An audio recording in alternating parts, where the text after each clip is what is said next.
So magandang hapon sa inyo mga mare. So ito naman tayo ngayon. Kakaot pa lang ngayon sa trabaho. So ito na nagkakayanan pa ng mga tropa na mag-lomi daw dito sa Gina Trias Cavite, sa EPS Abaca, sa labas lang sa may Alphamart lang katabi. So ayan na nga ang mga katrabaho ko ang nakatayuan. So maraming tao sa loob. So ito ako ngayon, no, nakatayo pa rin, nag-aantay na magkaroon ng space ulit. So maya-maya, makakaupo na rin ako. So yan na nga, nakaupo na ako. Sadyang muni-muni na sa panahon daw ngayon, kailangan na maging practical. So, trabaho ka na ng trabaho, kailangan mo mag-save mag-ipon kahit kaunti para sa sarili mo at may pambilin sa mga pambili sa pangangailangan mo. So, pumasok ako sa loob. So, ayun na nga.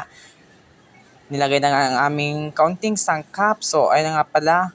O, ayun, si ate, dadala ang kanyang mga ibang sangkap sa kabilang table, mga marites. O, so, ayun na nga. O, ayun nga pala ang sibuyas na puti, kalamansi at toyo tsaka sili. So, ayun na nga, isang katrabaho ko nga pala, siya nagtagabigay sa amin ng mga kutsara at tinidala ang kanyang asawa ay buntis. So, ako naman to, the person, ang lola mo, video ng video. So ayun na nga, pinagsama-sama ko na, pinaghahalo-halo ko na yung sangkap. So, sadyang pisan ng sili, sabay abot ng toyo.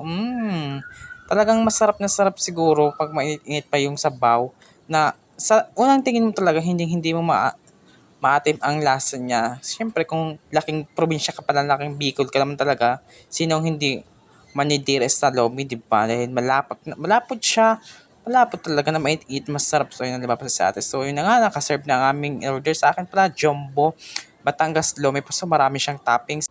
Makikita nyo naman, di ba? O, ayan yung toppings niya. May itlog, may siomay, mayroon pa siyang ano yun?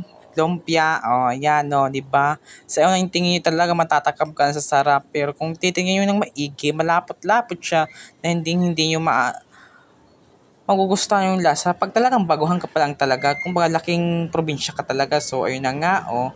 Sinalo-halo ko ulit yung aking sangkap. So, inilagay ko na ulit sa aking Lomi Batangas. O, tapos sadyang halo ng halo para magsama yung sarap niya. Kahit hindi ka sarap na siya, oh charot. So ayun na nga, oh, halo pa rin ng halo. Ang magpantay yung lasa niya. So yun na nga, tinikman ko na nga pala siya. So sa unang tanga, oh, masarap siya kahit na medyo malapo. So hindi nakatiis ako. So kain ako lang kain dahil pagod nga sa trabaho at gutom na gutom. So yung may mga martis ko sa likod. Oh, so yun, pasichano. So sa tamang kain lang ako ng kain kahit maraming tumitingin, mga marites. So wala akong pakialam sa kanila dahil ako'y nagugutom na. So kain pala tayo mare ng Batangas Lomi na sa unang tingin mo talaga hindi magugustuhan ng lalo na yung iba talagang laking probinsya talaga. Ang Batangas Lomi talaga ay malapot talaga yung sabaw niya. Akala mo laway na mandidiri ka talaga.